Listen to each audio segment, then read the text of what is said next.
Welcome back to my channel nursing is honesty. तो आज का हमारा टॉपिक है नेफ्रोटिक सिंड्रोम। तो देखो, हमने ग्लोमेरुलर डिजीज स्टार्ट की हुई है। फर्स्ट हमने स्टडी किया है एक्यूट ग्लोमेरुलोनेफ्राइटिस, सेकंड हमने स्टडी किया है क्रोनिक ग्लोमेरुलोनेफ्राइटिस एंड जो लास्ट ग्लोमेरुलर डिजीज है वो है नेफ्रोटिक सिंड्रोम। देखो, it is a primary glomerular disease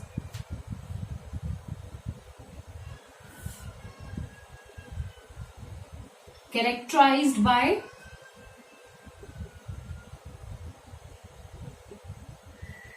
देखो इसमें कौन कौन सी कंडीशंस आपको शो होंगी। First is proteinuria, next is albuminaemia,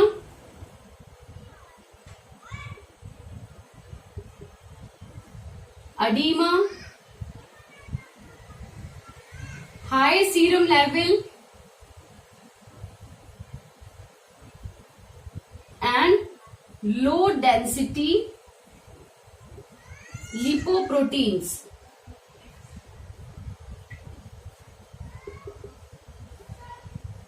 nephrotic syndrome is characterized by various conditions and जो फर्स्ट कंडीशन है वो है protein urea. Protein urea means, protein urea का क्या मीनिंग है? Increase the level of protein in the urine. Increase the level of protein in urine. Okay. Next है albuminemia. Means decrease the albumin level in the blood.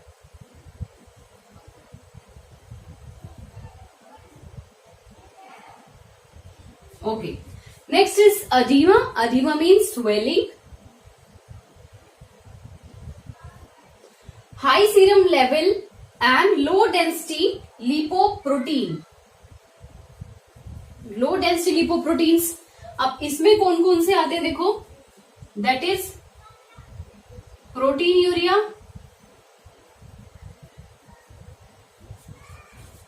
Albuminaemia and hyperlipidaemia.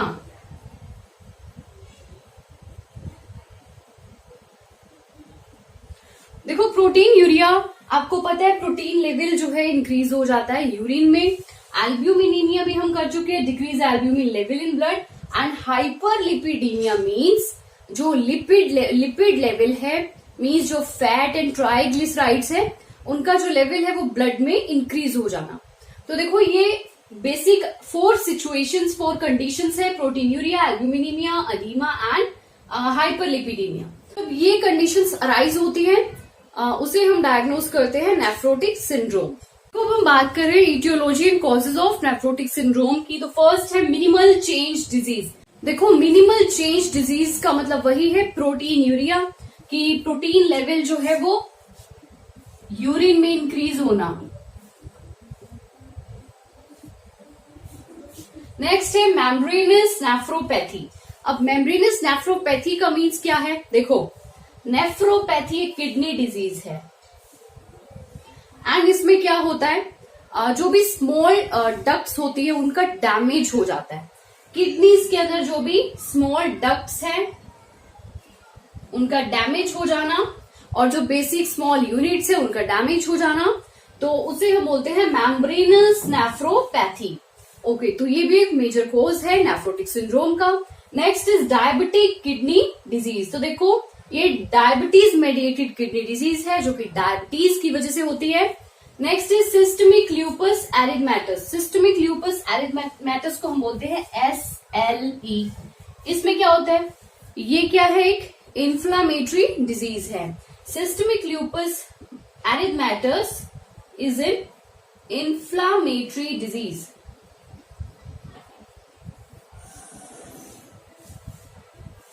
in which immune system attack its own tissues, अपने own tissues पे ही attack करता है immune system.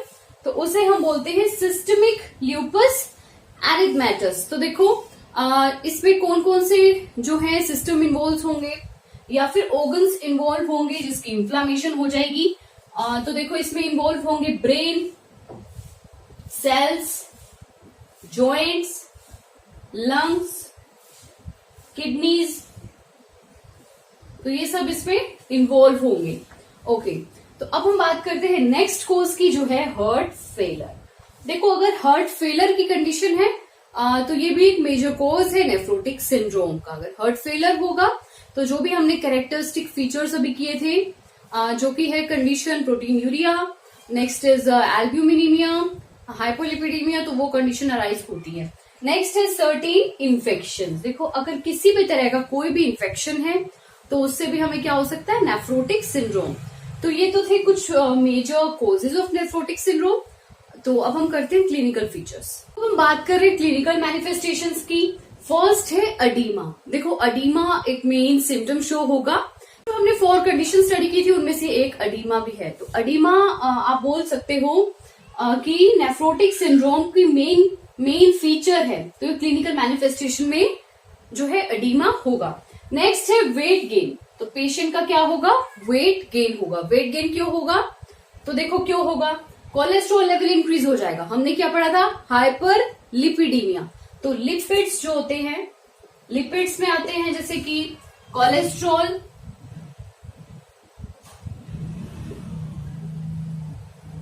Triglycerides. तो देखो जब cholesterol level increase होता है तब क्या होता है, कोलेस्ट्रॉल लेवल इंक्रीज हो जाएगा। अब ये देखो ये हमारी ब्लड वेसल्स हैं। लिपिड का मतलब होता है फैट, एंड लिपिड्स में हम कर रहे हैं कोलेस्ट्रॉल, ट्राइग्लिसराइड्स जो कि है फैट। तो देखो कोलेस्ट्रॉल जो है वो डिपोजिट होना स्टार्ट हो जाएगा। जो फैट है, जो लिपिड है, डिपोजिट होना स्टार्ट हो जाएगा। डिपोजिट होना स्टार्ट होने की वजह से 2 कंडीशंस आएंगी। देखो एक तो आपको दिख रहा है कि जो वॉल्व है, यहां से पहले ब्लड सप्लाई इजिली हो पा रहा था। अब देखो वॉल्व में फैट डिपोजिट होने की वजह से क्या हुआ, ब्लड जो है वो इजिली फ्लो नहीं कर पा रहा है। तो एक तो हाइपरटेंशन की कंडीशन अराइज हो जाएगी, हाइपरटेंशन। एंड नेक्स्ट जो है वो वेट गेन, क्योंकि फैट लेवल इंक्रीज हो रहा है, इसलिए क्या शो होगा सिम्टम हमें, वेट गेन। क्योंकि हमने कैरेक्टरिस्टिक्स में पढ़ा था नेफ्रोटिक सिंड्रोम में क्या होगा, hyperlipidaemia. Okay, next is oliguria. Oliguria means decreased urine output. तो यूरिन आउटपुट इसमें क्या रहेगा, लो रहेगा, यूरिन आउटपुट डिक्रीज रहेगा। तो यूरिन आउटपुट डिक्रीज क्यों रहेगा, ओलिग्यूरिया की कंडीशन क्यों अराइज होगी, क्योंकि जो किडनी है उसकी जो स्मॉल डक्ट्स है उनमें डैमेज हो रहा है, किडनी जो है फंक्शन नहीं कर पाएगी। तो देखो कौन सी कंडीशन अराइज होगी, decreased urine output. Okay, next is hematuria. Hematuria means urine में क्या होगा, ब्लड प्रेजेंट इन यूरिन। देखो नेफ्रोटिक सिंड्रोम है, मीन्स जो नेफ्रोन है, किडनी का बेसिक स्ट्रक्चर है, उसी को हो रहा है डैमेज। अब उसी में क्या आता है, ग्लोमेरुलाइज भी आ गई, बोमेंस कैप्सूल आ गया, लूप ऑफ हेनिल है ना, proximal convoluted duct and distal convoluted duct. तो ये सब जो है ये माइक्रोस्कोपिक स्ट्रक्चर है किडनी के। तो देखो उन्हें डैमेज पहुंच रहा है, तो क्या होगा, blood present in the urine. तो यूरिन में क्या प्रेजेंट होगा, blood, hematuria. Okay, next is respiratory distress.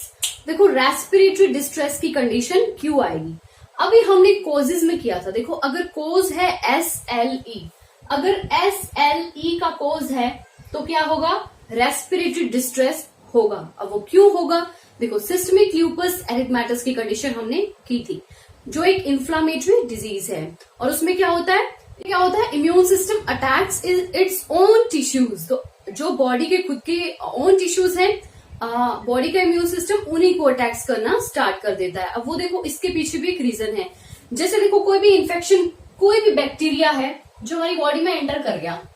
Okay, अब मैंने आपको बताया था कि जो आउटर शेल है, आउटर लेयर है, उसमें एंटीजेंस प्रेजेंट होते हैं।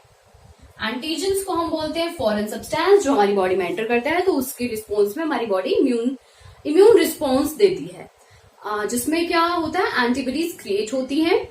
ओके, तो एंटीबॉडीज और एंटीजन का क्या होता है, फिर रिएक्शन होता है।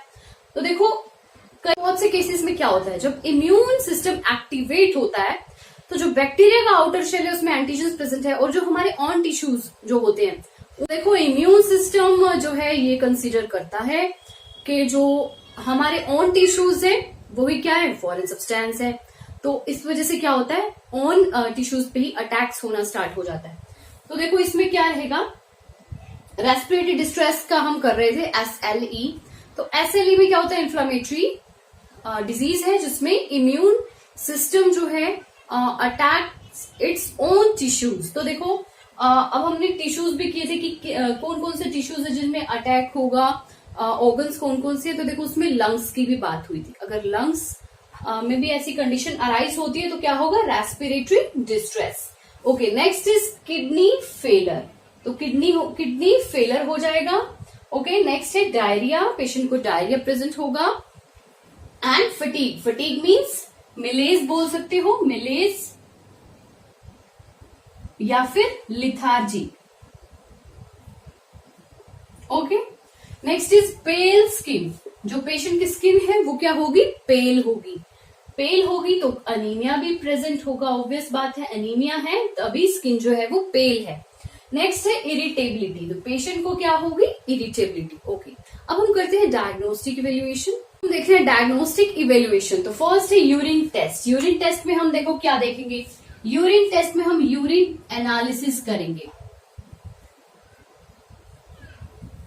यूरिन एनालिसिस में हम देखेंगे कि प्रोटीन यूरिया की कंडीशन प्रेजेंट है या नहीं है। अगर प्रोटीन यूरिया की कंडीशन प्रेजेंट है तो हम इजिली डायग्नोज कर पाएंगे कि वो नेफ्रोटिक सिंड्रोम है या नहीं है। नेक्स्ट है ब्लड टेस्ट।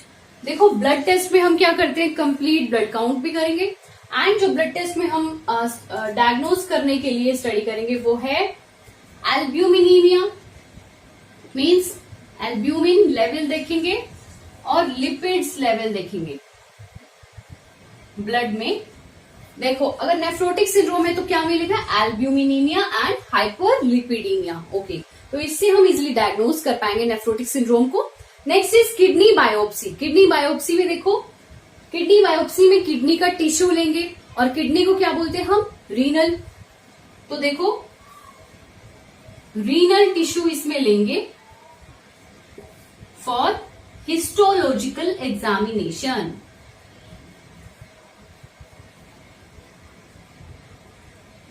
तो इससे हम इजिली डायग्नोज कर पाएंगे कि नेफ्रोटिक सिंड्रोम प्रेजेंट है या नहीं है। First is urine test, second is blood test and third is kidney biopsy. तो ये मेजर प्रोसीजर्स, मेजर इन्वेस्टिगेशंस है। ओके, अब हम देखते हैं मैनेजमेंट। ओके, तो अब हम देख रहे हैं मैनेजमेंट। मैनेजमेंट में हम पहले बात कर रहे हैं मेडिकल मैनेजमेंट की। तो देखो कंट्रोल करना है blood pressure, controlling blood pressure. अब देखो ब्लड प्रेशर को कंट्रोल क्यों करेंगे, हमें पता है हाइपरटेंशन की प्रॉब्लम अराइज हो रही है क्योंकि हाइपरलिपिडीमिया प्रेजेंट है। हाइपरलिपिडीमिया में आता है कोलेस्ट्रॉल एंड ट्राइग्लिसराइड्स जो कि ब्लड वेसल के वॉल में डिपॉजिट हो रहे हैं, जिसकी वजह से क्या अराइज हो रही है, कंडीशन हाइपरटेंशन की। और अगर हम उसके कॉम्प्लिकेशन की बात करें तो हार्ट स्ट्रोक, हार्ट फेलियर भी हो सकता है। देखो हाइपरटेंशन को कंट्रोल करना इंपॉर्टेंट है। तो हम ब्लड प्रेशर कंट्रोल कैसे करेंगे, देखो अगर हाइपरटेंशन है तो हम एंटी हाइपरटेंसिव ड्रग्स प्रोवाइड करेंगे।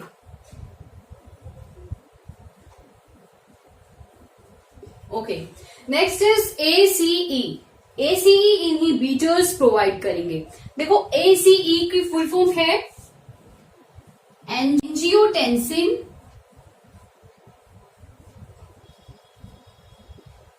Converting enzymes. देखो एंजियोटेंसिन कन्वर्टिंग एंजाइम्स इनहिबिटर्स किस लिए देंगे, to decrease protein level in the urine. जो प्रोटीन यूरिया की कंडीशंस थी इसके लिए हम देंगे AC inhibitors to decrease protein in urine. Okay, protein excretion. Okay, next is corticosteroids. Corticosteroids क्यों देंगे? देखो जहां इन्फ्लामेशन प्रेजेंट है उसके लिए हम देंगे कोर्टिकोस्टेरॉइड्स। जैसे कि हमने एक कोज किया था, देखो जैसे ही हम देखेंगे कोज या फिर हम डायग्नोज करेंगे तो उसी से रिलेटेड हम जो है मेडिकल ट्रीटमेंट प्रोवाइड करते हैं।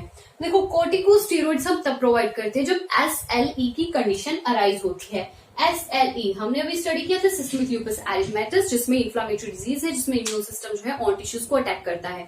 तो उसके लिए हम देंगे कोर्टिकोस्टेरॉइड्स। Next is anticoagulants. देखो एंटीकोगुलेंट थेरेपी हम कब प्रोवाइड करेंगे? जब एडिमा प्रेजेंट है।